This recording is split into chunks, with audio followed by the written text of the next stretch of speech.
Oke, jadi kita mulai untuk yang pagi ini sebelum nanti presentasi kelompok dengan pembahasan kuis yang matematika diskrit. Ini minggu lalu kita sudah mengadakan kuis hari Kamis sore dan yang menunggu waktu itu seperti yang saya sampaikan adalah dari gradernya supaya nanti juga bisa mengetahui ya dari sisi pembahasannya seperti apa. Dan ini sudah dipersiapkan oleh gradernya Mas Nugroho untuk jawabannya. Jadi kita lihat untuk jawaban dari kuis saya bersama-sama. Untuk yang nomor satu, saya rasa cukup sederhana. Jadi ini sudah langsung kelihatan karena menggunakan induksi matematika, kita ingin menunjukkan jumlahan yang di sisi sini itu akan sama dengan formulanya akan menjadi sama dengan yang sisi kanan ya. Jadi karena di sini menggunakan induksi matematika, berarti kan kita ambil base case-nya dulu. Jadi karena ini untuk setiap bilangan asli, terus kemudian ini jumlahannya dari 1 sampai N, berarti kan kita perlu memperlihatkan ketika N-nya itu sama dengan 1. Nah, ketika N-nya sama dengan 1, di sisi kiri jumlahannya kan berarti hanya ada satu ini ya, satu suku saja. Jadi kita akan punya satu kuadrat dibagi dengan kita punya ini 2 kali 1 dikurang 1 dikalikan dengan 2 kali 1 ditambah 1 ya. Nah ini setelah dimanipulasi aljabar ternyata hasil akhirnya adalah 1 kali 2 dibagi 2 kali 3. Dan itu kalau kita lihat dalam bentuk yang ini, nah ketika N-nya itu kita ganti 1 ternyata dia akan sama ya. Jadi kita punya ini 1 dikalikan 1 plus 1 dibagi 2 dikalikan 2 kali 1 plus 1. Dengan demikian kita memperoleh bahwa untuk N sama dengan 1 dia berlaku benar. Nah selanjutnya kita akan melihat untuk langkah induksinya. Jadi di sini diasumsikan benar untuk N sama dengan K. Berarti jumlahannya ini dari I sama dengan 1 sampai K. Dia akan sama dengan yang sisi kanan ketika N-nya itu juga sama dengan K. Nah, langkah induksi ini penting nanti karena ketika kita mau melangkah satu step lagi untuk N sama dengan K plus 1, kita pasti membutuhkan yang di atas. Nah, jadi bagaimana? Ya sudah, kalau kita punya jumlahannya dari I sama dengan 1 sampai K plus 1, berarti kan kalau kita pisah ya, yang suku yang paling akhir, jadi kita akan punya jumlahan yang sampai K ditambah dengan jumlahan yang terakhir ya, ketika N-nya itu sama dengan K plus 1. Jadi bisa dilihat di sini ketika I-nya itu kita ganti dengan K plus 1, yang bagian pembilang akan jadi K plus 1 kuadrat, terus kemudian yang bagian penyebut jadi 2 dikalikan K plus 1 dikurang 1, terus di sini juga 2 dikalikan K plus 1 ditambah 1 ya. Nah, untuk yang bagian ini kita menggunakan langkah induksi ya, asumsi induksinya. Jadi kita bisa mengganti yang depan karena ini sama persis dengan yang di atas, berarti dia akan sama dengan sisi yang kanan. Nah, setelah kita ganti bisa disederhanakan. Terus kemudian di sini digunakan manipulasi aljabar ya. Jadi salah satu tips kalau misalkan bingung ya di bagian sini untuk mendapatkan yang bawah, nah salah satu tipsnya adalah dicoret-coretan nanti bisa kedua ruas ini. Jadi yang ini baris ini ya. Jadi yang oke ya. Nah, jadi yang bagian ini dengan yang bagian ini dicoret-coretan, salah satu tipsnya adalah bisa keduanya coba untuk dijabarkan. Cuma yang pasti karena di sini bentuknya jumlahan, ya mau tidak mau kan pasti ada menyamakan penyebut dulu dan lain sebagainya. Jadi ketika ini dua-duanya dijabarkan, terus kemudian di satu titik dia bertemu tuh kan. Jadi ini misal yang sisi ini ya, yang ini dijabarkan, terus yang satunya dijabarkan. Nah, nanti kita kan bisa menuliskannya dari sini ke sini. Terus kemudian kalau ini sama dengan ini, nah ini kan tinggal nulisnya ke sini kan. Jadi kurang lebih seperti itu. Kalau misalkan bingung, karena kadang-kadang beberapa step itu kalau misal adik-adik melihat jawaban yang sudah ada itu kelihatan seperti magic ya. Kayak ini kan diubah jadi bentuk ini terus ini difaktorkan kan kalau tidak tahu langkahnya itu kan juga pasti akan kesulitan. Nah, kenapa ini dicoret? Ya salah satunya itu nyari idenya dari ini tadi ya. Jadi keduanya bisa dijabarkan terus nanti ditulis supaya sisi sini itu mendapatkan yang kanan kan. Secara prinsip seperti itu. Dan bisa kita lihat di bagian paling akhir, kalau di sisi kanannya dari soal ini, kita ganti N-nya sama dengan K plus 1, kita akan memperoleh nih kan K plus 1 dikalikan dengan K plus 1, jadi K plus 2 ya. Pembaginya adalah 2 dikalikan 2 kali K plus 1 ditambah 1. Dan kita memperoleh bentuknya sama persis. Jadi selesai, kita memperoleh untuk yang nomor 1 menggunakan induksi matematika, ya bagian ini terbukti ya. Jadi ini betul. Oke, nomor 1 mungkin ada yang mau ditanyakan. Saya rasa itu seharusnya yang paling mudah ya dibandingkan dengan yang lainnya. Oke ya, nah, itu untuk yang nomor 1. Kalau tidak ada yang mau ditanyakan, kita lanjut lagi ke nomor 2. Jadi nomor 2 yang A, kita ingin menentukan banyaknya bilangan asli kurang dari 1000 yang jumlah digit-digitnya merupakan kelipatan 4. Jadi jumlah digit itu maksudnya apa? Jadi ini kan kurang dari 1000 ya. Jadi kita punya kan ada yang 1 digit, ada yang 2 digit, ada yang 3 digit tuh kan. Nah nanti angka-angkanya itu ya kalau kita jumlah dia habis dibagi 4. Jadi sebagai contoh misalkan kita punya 125 ya kan. Kalau kita lihat di sini berarti kan ini 1 tambah 2 tambah 5 ya. Jumlah digit-digitnya. Jadi kita punya sama dengan 8. 8 itu 2 kali 4 ya. Nah ini salah satu contoh. Contoh yang lain yang tidak. Ya misal 123. Nah ini kan kalau kita lihat di sini. Ini kan jadi 1 tambah 2 tambah 3. Yang dia akan sama dengan 6. Ini tidak habis dibagi 4. Ini contoh yang tidak. Dan ada contoh yang iya.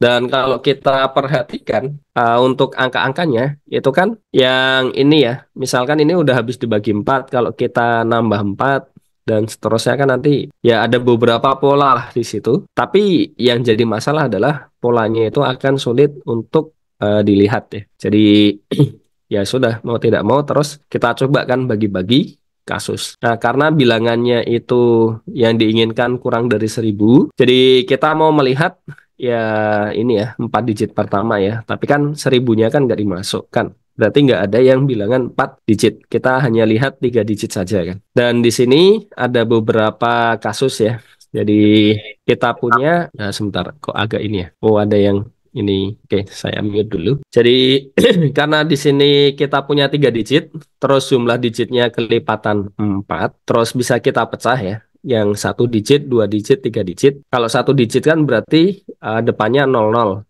Terus yang 2 digit depannya 0 kan. Jadi kita akan punya beberapa kasus. Dan kasusnya di sini adalah ya yang pasti kita mensyaratkan adalah jumlahnya di sini dia kelipatan 4.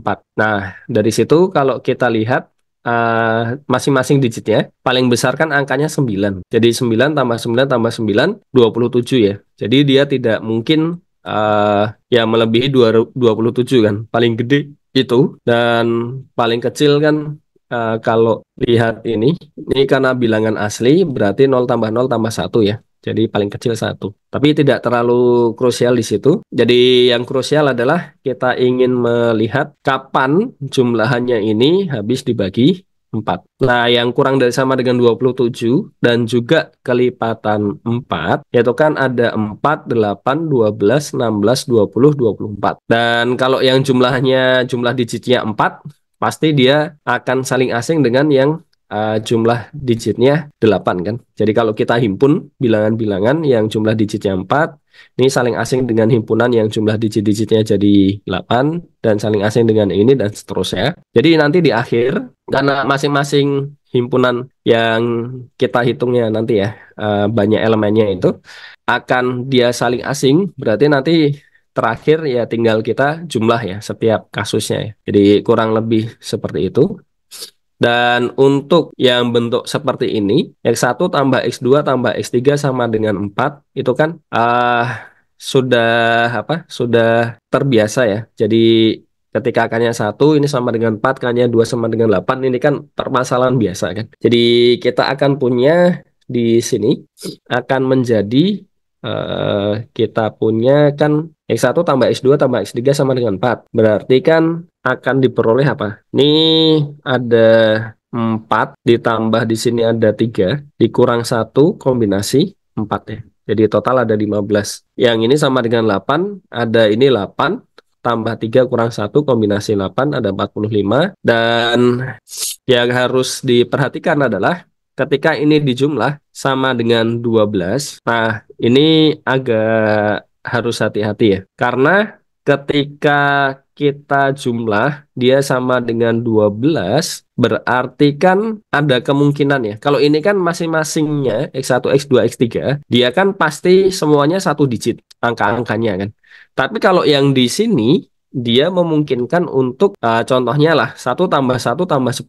Padahal kan di sini nggak boleh 10 karena masing-masing X ini kan harus kurang dari sama dengan 9. Jadi harus hati-hati. Oleh karena itu dipecah ya jadi 2. Terus kita memperoleh yang ini keseluruhan jadi 91 terus dikurangkan dengan kasus yang mungkin 2 digit. Jadi idenya di situ. Jadi kita punya yang memungkinkan jumlahannya itu menggunakan 2 digit. Berarti artinya kan salah satu dari XI-nya itu lebih dari 9 ya. Bisa 10, bisa 11, bisa 12 kan. Ada 18. Jadi kita akan punya dia nanti 91 kurang 18. Jadi 73. Dan untuk yang ini sama dengan 16 juga sama. Jadi kita akan punya kalau di total dengan cara yang sama seperti ini ya. Jadi akan diperoleh 153 dikurang 84. Terus kemudian untuk yang sama dengan 20 akan ya menggunakan cara yang sama tadi. Jadi ini dikurangi sama yang X1, X2, X3-nya itu lebih dari 1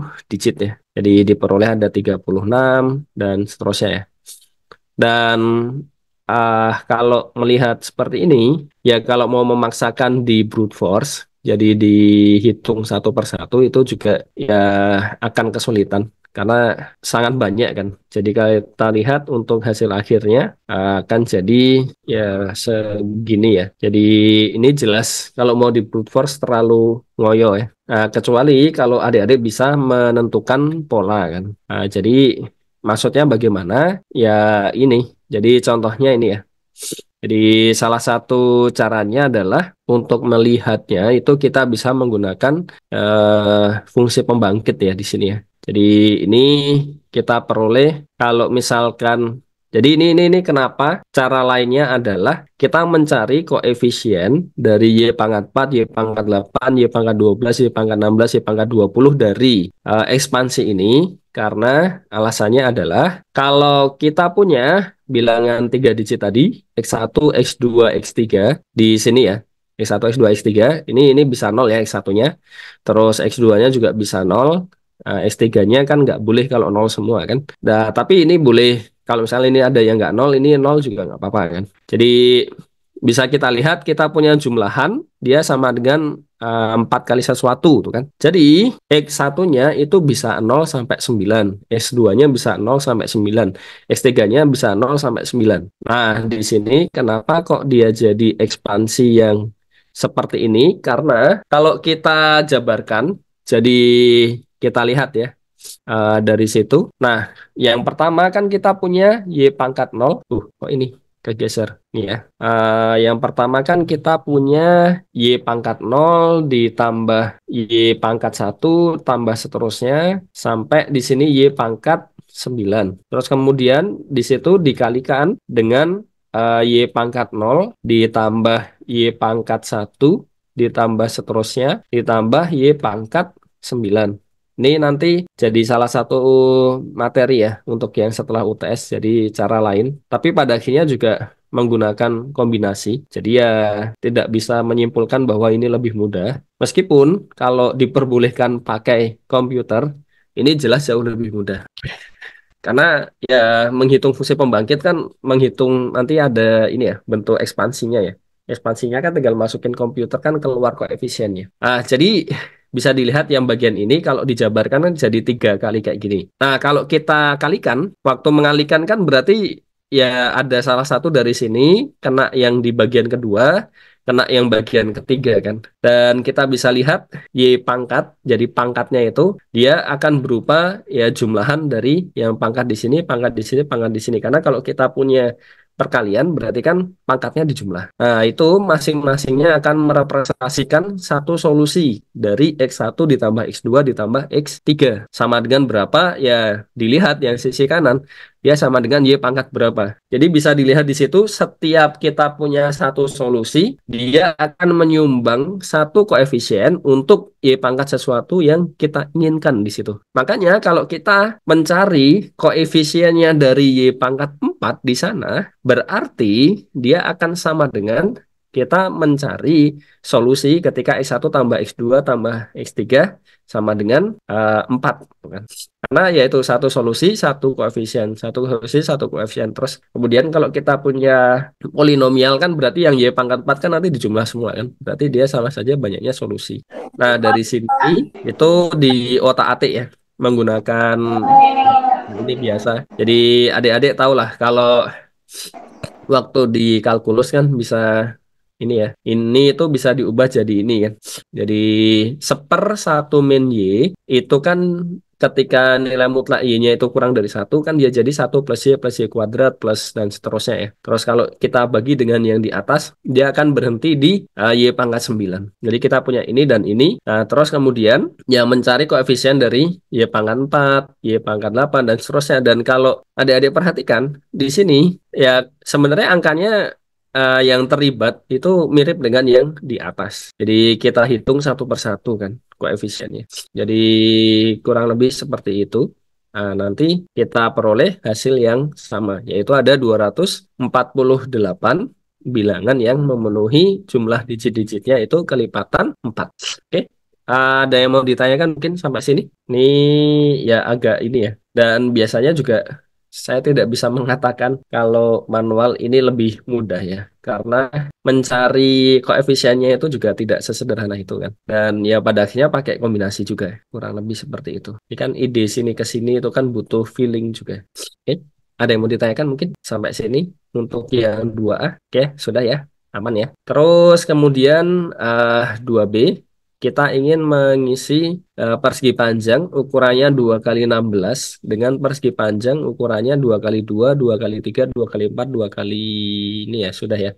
Berarti kalau kita gambarkan, ini ke kanannya ada 16, ke atasnya ada 2 ya. Nanti mau tidak mau kan di sini ya kalau 2 kan kita nggak punya pilihan. Dia harus, karena ini 2 kali sekian kan posisinya semua harus tidur kan. Berarti ya sama saja mengatakan kalau banyaknya persegi panjang yang 2 kali 2 itu ada sebanyak A dan banyaknya panjang persegi panjang yang 2 kali 3 itu sama dengan B dan juga banyaknya persegi panjang yang 2 kali 4 itu sama dengan C. Berarti kan ini kalau A-nya ada 3 berarti kan di sini kita akan mengambil 2 kali 3 gitu kan. Jadi ada 6 dan seterusnya. Makanya kita memperoleh persamaannya jadi 2A ditambah 3B ditambah 4C sama dengan 16. Nah, dari situ berarti kan kita sama saja mencari banyaknya solusi di mana kita punya di sini masing-masingnya itu nggak boleh negatif dan ya nggak ada batas maksimal ya. Tapi kan tetap aja kalau kita lihat kan hanya nanti mentok di 8 ketika B-nya 0, C-nya 0, dan seterusnya. Jadi masing-masingnya harus lebih dari sama dengan 0 ya. Nah, dari situ kita melihat karena di sini kita juga memperhatikan urutan nih, ya nggak? Jadi misalkan di sini sudah dapat solusinya, misal ini berapa ini? Contohnya ini ya, 2 kali A-nya misal 2, kan udah 4 tambah 3 kali eh misal ini juga 2, 4 tambah ini 6. Oh, nggak bisa. Ntar ditambah 4 kali misal 4 kali 1 lah di sini. Hasil akhirnya harus 16 ya. Jadi misal ini 2, 6 tambah 4, 10 ya. Berarti di sini harus 3 ya. Nah, contohnya misalkan gini ya. Kita punya 2 kali 3. Jadi persegi 2 kali 2-nya itu ada 3. Terus yang 2 kali 3-nya ada 2. Terus 2 kali 4-nya ada 1. Nah, posisinya kalau kita gambarkan, ini kan bisa, ini ada 3. Dan kan bisa di sini, misal, terus di sini. Nah, terus misal di sampingnya lagi, nih, yang 2 kali 3-nya misal, terus yang 2 kali 3-nya kan ada 2 ya. Misalkan contohnya dia di sini, ya enggak. Terus misalkan ada satunya di sini, terus kemudian yang satunya 2 kali 4 ya. Misalkan ada di sini itu kan. Nah, tapi kan untuk yang konfigurasinya ini, yang 2 kali 2-nya 3, 2 kali 3-nya 2, 2 kali 4-nya 1 kan nggak cuma ini. Bisa kita ganti misal ini 2 kali 2, ini juga 2 kali 2, ini juga 2 kali 2 misal ya. Terus ini misal ada 3 kali 2, ini juga 3 kali 2, ini 2 kali 4 ya. Nah ini kan juga perlu dihitung nih. Karena kan ya mereka sesuatu yang berbeda. Meskipun dia solusi dari persamaan ini yang sama kan. Jadi sama-sama A-nya 3, B-nya 2, C-nya 1.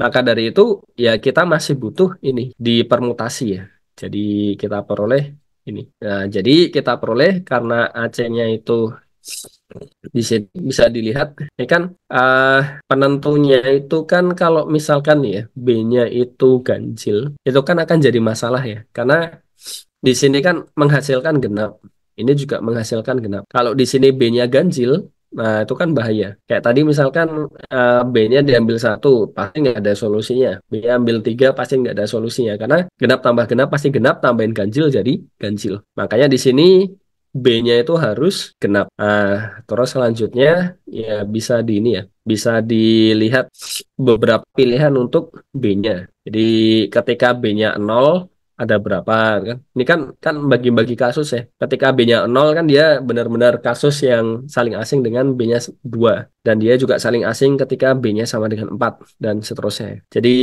ya ini masing-masingnya saya rasa adik-adik tahulah gimana cara menyelesaikan ini. Karena tidak terlalu besar kan sebetulnya bisa di brute force saja kan, manual kan masih mungkin ya. Dan nanti juga yang perlu diingat bentuk 2 ini dan seterusnya itu akan memenuhi yang ini ya tadi ya. Jadi ini juga harus dihitung berapa kemungkinan permutasinya. Jadi untuk B sama dengan 0 kita peroleh ini, terus B sama dengan 2 dengan cara yang sama, dan ini dia lebih mudah ya ketika B-nya makin besar ya. Karena pilihan A sama C-nya kan makin sedikit. Nah, nanti bisa dihitung plus permutasinya juga. Di sini juga sama plus permutasinya ya. Ketika B-nya sama dengan 4. Ini plus permutasinya kan. Jadi masing-masingnya kita peroleh sekian cara, sekian cara, sekian cara itu kan. Nah, karena dia kasusnya masing-masing saling asing, berarti ya tinggal dijumlah saja. Selesai. Oke. Terlihat sederhana atau masih ada yang ini ya?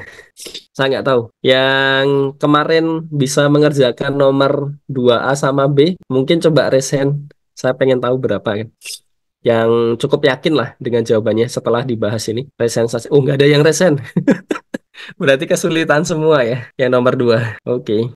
Ini kan hanya modifikasi sederhana kan. Nah, nanti adik-adik bisa coba difikirkan ya. Kayak misalkan contoh nomor 2A itu di sini bukan kelipatan 4 diganti kelipatan 5 kan. Nanti jadi gimana kan.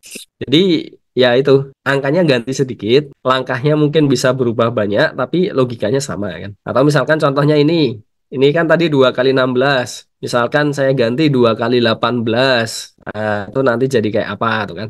Kan juga ya perubahan-perubahan sedikit tetapi impactnya masih lumayan ya. Meskipun ide caranya kemungkinan besar dengan cara yang sama masih bisa ya. Oke, ada yang mau ditanyakan? Tidak ada ya. Ini beneran nggak ada yang resen. Yang kemarin merasa bisa atau mungkin 2A atau 2B. Nggak dua-duanya lah. Ya, sulit Kayaknya ya. 2B brute force, Pak. Tapi kalau sampai 111 sih susah lah. Ini sebenarnya jatuhnya brute force ya. Karena masing-masingnya ini kan di list. Cuma yang permutasinya ini kan nggak mungkin di brute force. Karena ini terlalu banyak nanti. Oke. Ya paling nggak ini ya. Cukup jelas ya. Kalau misalkan ada yang masih kesulitan, tolong silakan bertanya saja itu kan. Ini saya juga sambil memantau kolom chat ya di situ. Oke ya, nomor 2 semoga sudah cukup clear. Terus kita lanjut di nomor 3. Jadi kita mau menghitung banyaknya bilangan 3 digit yang relatif prima dengan 2024. Nah ini kan sebenarnya mirip kayak yang pernah kita bahas di hari Rabu ya. Cuma bedanya kan Yang hari Rabu itu 2023. Ya biasalah kan lebih seru kalau disesuaikan dengan tahunnya kan. Nah, di sini yang pertama harus kita lakukan adalah memfaktorkan 2024. Kita cari faktor primanya kan. Jadi kalau kita lihat ya, factorize 2024. Ini sebenarnya manual juga bisa ya. Adik-adik tinggal bagi dua tuh kan. Terus dibagi dua kan 1012. Bagi dua lagi 506. Bagi dua lagi berarti 258 ya. Oke, ya, ya, ya benar ya, 200, eh, bentar, bentar, 506 ya tadi ya, bagi dua kan 253 ya. Nah, 253 kan jelas nggak mungkin dibagi dua lagi. Padahal 253 itu kalau kita lihat 2 tambah 3 itu kan jadi 5 ya. Kalau apa ciri-ciri habis dibagi 11 itu kan selisih dari jumlah yang posisi genap sama yang posisi ganjil itu kan habis dibagi 11 kan. Jadi ya itu cara cara mudahnya itu ya. Jadi kan 2024 ini kan 2 kali 1012. 1012 itu 2 kali 506. Terus 506 itu 2 dikali 253 ya. Nah, tinggal di sini 253 kan jadi 11 dikali kalau dibagi 11 kan 22 berarti 2 terus 33 berarti 3 ya. Nah, jadi kita bisa simpulkan bahwa 2024 itu sama dengan 2 pangkat 3 dikali 11 kali 23 ya. Nah, itu. Nah, berarti kalau dia relatif prima dengan 2024, artinya apa? Dia tidak boleh kelipatan 2, tidak boleh juga kelipatan 11, dan tidak boleh juga kelipatan 23. Nah, berarti dari situ kita menggunakan prinsip inklusi eksklusi ya. Jadi yang kelipatan 2 ada berapa, kelipatan 11 ada berapa, kelipatan 23 ada berapa, tuh kan? 2 sama 11 berapa, 2 sama 23 berapa, 11 sama 23 berapa, dan kelipatannya tiga-tiganya ada berapa. Karena ini masing-masingnya bilangan prima, makanya di sini pembaginya adalah kita tinggal kalikan ya. Karena KPK dari dua buah bilangan yang saling prima itu ya perkaliannya kan. Jadi kita bisa hitung, cuma fokusnya adalah yang 3 digit. Berarti artinya Hexa di sini harus kurang dari sama dengan 9999 dan lebih dari sama dengan 100. Nah, ini kenapa kok ini dikurang ini ya berarti ini kan yang uh, kurang dari sama dengan 999. Ini yang kurang dari sama dengan 100 ya. Makanya ini diambil 99 per 2 ya, diambil floornya. Jadi ya nanti kalau ada yang jawabannya berbeda, bisa disampaikan. Uh, Pak, izin jadi bertanya, Pak. ya silakan. Itu kenapa yang kelipatan 211 sama 23 itu nol, Pak? Oke, nah ini ada kayak ada miss di sini kan. Jadi sempat sempat ngelihat itu ada miss sedikit ya. Jadi ini kalau dikalikan jadi berapa tadi? 253 kali 2 ya, 506 ya. Jadi ini kalau dibagi 506 kan ada satu, ya betul ya. Ini harusnya satu kan. Jadi ini seharusnya satu. Ini satu ya. Oh ya untuk angka akhirnya ini ya, tolong dibantu dicek ya. Karena sekali lagi saya nggak ngecek angkanya. Yang saya lihat adalah alur logika berpikirnya kan. Ya benar ya, yang habis dibagi 506 hanya ada satu kan, yaitu 506 sendiri ya. Terus ini juga diganti jadi satu, terus ya nanti ini ini tolong bisa ini ya disesuaikan ya. Kan sudah sama langkahnya kan setidaknya. Terus ini juga nanti bisa disesuaikan. Tergantung dari angkanya ini kan. Ini masing-masing tolong dicek ulang. Tapi eh, cara berpikirnya seperti itu. Menggunakan prinsip inklusi eksklusi. Ini juga nanti bisa disesuaikan. Ya, ya kan kita butuh ini semuanya ada berapa kan 900 dikurang dengan yang ini tadi berapa ya. Jadi ini juga perlu disesuaikan. Nanti bisa dicek ya angkanya berapa kan. Ya ini harusnya satu nih. Karena kadang-kadang yang kayak gini itu terus kepikirannya adalah kok 506 ya? 253 maaf kali 2. Oh iya benar. Iya iya iya. Masih 506 hanya satu. Jadi kadang-kadang tuh kepikirannya kalau yang semuanya itu kan balik ke bilangan asli itu, bilangan awalnya kan. Jadi ya itu. Tapi pada prinsipnya kurang lebih seperti itu. Ini seharusnya mudah ya, seharusnya. Oke. Terus kita lanjut untuk yang B. Kita punya P dan Q. Di sini N itu adalah perkalian P dan Q. Kita mau menghitung banyaknya bilangan bulat positif yang kurang dari N yang relatif prima terhadap N. Nah ini kan sama kayak tadi ya, prinsip inklusi, eksklusi ya. Jadi kita lihat dari situ yang apa relatif prima dengan P itu kan nanti ada berapa, yang Q ada berapa itu kan. Terus kemudian hasil akhirnya ya ya sudah tinggal dikali saja. Jadi kita akan mempunyai di sini P min 1 kali Q min 1. Jadi idenya itu mudahnya kurang lebih seperti ini. Jadi kita kan punya bilangannya kan gini, satu, dua, tiga, empat, tutut, tutut, tutut. Terus kita punya di sini ada P min 1, terus ada P ya. Kalau kita list kan kayak gitu. Terus kita punya P plus 1, P plus 2, ini biar lurus. Ya, ini dihilangkan aja. Nah, ini terus seterusnya di sini ada 2P min 1, ya enggak? Di sini ada 2P. Terus kemudian saya punya di sini 2P plus 1, 2P plus 2. Di sini nanti jadi 3P min 1. Ini 3P ya. Dan seterusnya kita akan punya yang terakhir itu berarti apa? Q min 1 ya. Min 1 kalikan P plus 1. Ya enggak? Dan seterusnya. Terus kita punya ini yang sama. Q min 1 kalikan P. Ya. Kalikan P ditambah. Di sini berarti sebanyak Q min 1 kan. P min 1 ya. Terus yang terakhir kan di sini ada QP ya. Eh, Bisa dicek ulang ya. Sudah cocok apa belum. Tapi intinya adalah saya pengen memperlihatkan bahwa yang kelipatannya P itu kan ada semua yang di sini ya. Jadi oke ya. Nanti dari situ yang kelipatannya Q kan bisa di ya bentuk kayak gini lah. Jadi ini ada nanti ada sebanyak P min 1, terus yang Q-nya juga ada sebanyak Q min 1. Jadi semuanya nanti kalau di total ada P min 1 kali Q min 1. Kalau dengan sudut pandang ini ya kurang lebih kayak gitu. Jadi ini totalnya ada berapa? Ada ya PQ tadi dikurang P, terus habis itu yang apa? Kelipatan Q kan ada Q juga kan. Makanya dikurangi Q, terus ditambah satu yaitu eh, karena kedouble ya pengurangnya kan. Jadi kita punya PQ dikurang P dikurang Q ditambah satu. Jadi P min Q P min 1 kali Q min 1. Kurang lebih seperti itu. Oke. Ini yang dinamakan dengan Euler-Taussian function. Dan ya salah satu pemanfaatannya di algoritma asimetris RSA ya. Untuk mendapatkan inverse dari elemen. Jadi balikin lagi itu nanti dipangkatkan sama ini ya. Karena di RSA sendiri ini salah satu manfaatnya ya. RSA crypto system. Ini kan yang kita gunakan itu N-nya adalah perkalian. Jadi di sini sebagai contoh ini kan. Jadi N-nya itu diambil P kali Q. Terus kemudian nanti message-nya itu dipakai ini ya. Ini message-nya dipangkatkan ini. Terus kemudian untuk membalikannya itu dipakai ini tadi. Jadi ini kita punya V-nya ini. Itu salah satu pemanfaatannya kan. Dan banyak digunakan karena yaitu kriptografi asimetris itu kan memungkinkan seseorang untuk mengirimkan kunci privat dia melalui ranah publik dengan dia sudah disandikan dulu.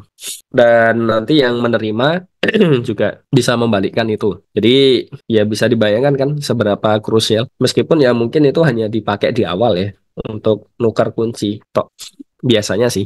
Tapi juga bisa diaplikasikan untuk tanda tangan digital juga kan. Untuk ya kayak verifikasi itu kan kita butuh kunci publik ya. Terus orang yang tanda tangan itu kan kunci privat. Ya itu beberapa contoh manfaatnya untuk algoritma RSA. Oke. Kita lanjut yang keempat. Jadi kita punya di sini 1, 2, 3 sampai 10 ya. Diletakkan melingkar. Buktikan ada 5 bilangan yang bersebelahan dengan jumlahnya itu minimal itu 28. Yang dimaksud bagaimana? Jadi misalkan ini posisinya melingkar ya. Jadi kita nggak ngelihat ujung depan sama ujung belakang ya. Atau inilah sekalian kita buat agak gede ya. Misal kita urutkan aja lah. Di sini ada 1, 2, 3. Oh, ini 3 ya misalnya. Terus ada 5 di sini. Ini 6 misalnya. Ini 7. Ini ada 8. 8-nya misal di sini. Ini 10 ya berarti ya. Itu 2, 3, 4, 5, 6, 7, 8, 9, 10 ya. Terus asumsikan ini melingkar lah. Ini apa bergabung tuh kan. Jadi kita mau menunjukkan ada 5 bilangan yang bersebelahan ya. Jadi bisa dilihat yang ini. Nah, inilah 6 tambah 9, 15 tambah 10, 25 tambah 8 ya. Nah, ini baru 3, 2 ke 4 mah 5 ya. Pas ya 5 ya. Nah, ini 9 bener gak sih? Oh, tadi dari angka 6 ya. 6 tambah ini 15, 25 tambah 8. Ini baru 4 aja udah 28 kan. Apalagi tambah satu lagi. Nah, itu contohnya kan. Jadi ini hanya salah satu cara untuk menaruh ya. Jadi sekali lagi di sini yang ditanyakan adalah apapun nanti caranya menaruh ini, mau yang gede-gede disebar, mau di otak-atik kayak apapun, dia pasti bisa kita temukan yang 5 muter itu, 5 berdekatan itu. Nah, dia yang jumlahnya itu lebih dari sama dengan 28. Nah, dari sini jelas kita akan menggunakan prinsip sarang merpati, pigeonhole principle. Jadi bagaimana cara mengerjakannya? Ini salah satu ide ya. Jadi kalau kita lihat kan kita harus mendefinisikan merpatinya itu yang mana, terus kemudian sarangnya itu yang mana kan? Ya. Nah, untuk angka-angkanya sendiri itu kan dari 1 sampai 10 ya. Jadi ini kalau dijumlahkan 55. Terus mau kita kelompokkan jadi 5 kelompok, 5 kelompok, 5 kelompok itu. 5 kelompok. Kelompok isinya 5. Nah, jadi masing-masing kelompok isinya 5, masing-masing kelompok isinya 5 tuh kan. Di mana dia ini berurutan kayak gini tadi ya. Dan kita ingin menunjukkan ada 5 tupel di situ yang jumlahnya itu lebih dari sama dengan 28. Oke. Nah, terus bagaimana langkahnya? Jadi misalkan kita mau bentuk A B C D E ya. Jadi yang pertama terserah lah di sini A-nya apa, di sini B-nya apa, ini C-nya apa, D-nya apa, E-nya apa tuh kan. Nah, dari situ kalau kita masukkan misalkan ternyata 5 bilangan pertama yang kita pilih itu sudah jumlahnya lebih dari sama dengan 28, ya sudah kan selesai kan. Karena itu yang mau kita cari. Nah, terus kita mau menunjukkan bahwa kalau misalkan ini itu kurang dari 28, kita mau menunjukkan bahwa sisanya itu lebih dari sama dengan 28. Ada lah di situ. F, G, H, I, J ya. Nah, ini bisa dilihat karena jumlahnya ini 55, berarti kan kalau yang ini kurang dari 28 kan kita bisa potong, ya nggak? Jadi kita potong berarti ini kan jadi kurang dari sama dengan 27. Terus kemudian dari situ kita ngambil suatu K. Jadi K-nya itu kan sisanya ya. Karena ini ditambahkan jadi 55 berarti kan K-nya ini lebih dari sama dengan 28 kan. Iya nggak? Karena jumlahannya keseluruhan itu 55. Terus yang di sini 27. Nah, 27 tambah berapa supaya jadi 55? Berarti kan harus tambahannya itu ya setidaknya itu 28 kan. Nah, cuma yang jadi masalah di sini adalah ini 5. Nah, kita harus menunjukkan sisanya ini juga 5 kan. Nah, ya sudah. Karena apa? Ini kan gini loh. eh kita punya ini A, ini B, ini C, ya kan. Terus misalkan ini D-nya di sini. Terus misalkan ini E ya. Nah, sisanya yang K itu berarti kan urutan ya entah apapun lah yang ditulis di situ ya. F, G, H, I, J itu kan. Dan dia ada 5 bilangan kan. Ya enggak? Karena jumlahnya itu lebih dari sama dengan jumlahnya itu tepat 55 ya. Terus yang 5 ini nggak nyampe 28 untuk nggenepi bahasanya apa itu supaya bisa totalnya itu 55 berarti yang 5 bilangan lainnya itu harus lebih dari sama dengan 28. Jadi logikanya itu ya, jadi kita punya ini nggak nyampe 28, ya sisanya di sini harus nyampe 28 karena jumlahnya itu harus 55. Nah begitu ya, angkanya berapa ya terserah, bisa 28, bisa 30, bisa ini jumlahnya yang di sini kan. Jadi contohnya misalkan ini 1, 3, 5, 7, 9. Ini kalau di total 25. Nah, sisanya ini terserah apapun bilangannya. Karena ini harus jadi 55, berarti kan kurang 30 ya. Ya 30 kan, ini 55 ya. Ini harusnya 30 ini. Ya nggak? Kan totalnya 55 ya tadi ya. Ya kan? Berarti ini kurang 30 ya. Jadi yang di sini itu jumlahnya harus 30. Kalau di sini jumlahnya misal 24, di sini jumlahnya harus 31 dan seterusnya. Kalau ini dipaksa jadi 27, di sini 28 kan. Jadi kita bisa pecah jadi dua kemungkinan ya di situ. Oke. Itu saja mungkin untuk yang pembahasan kuis. Semoga ini ya bisa dipahami dengan baik.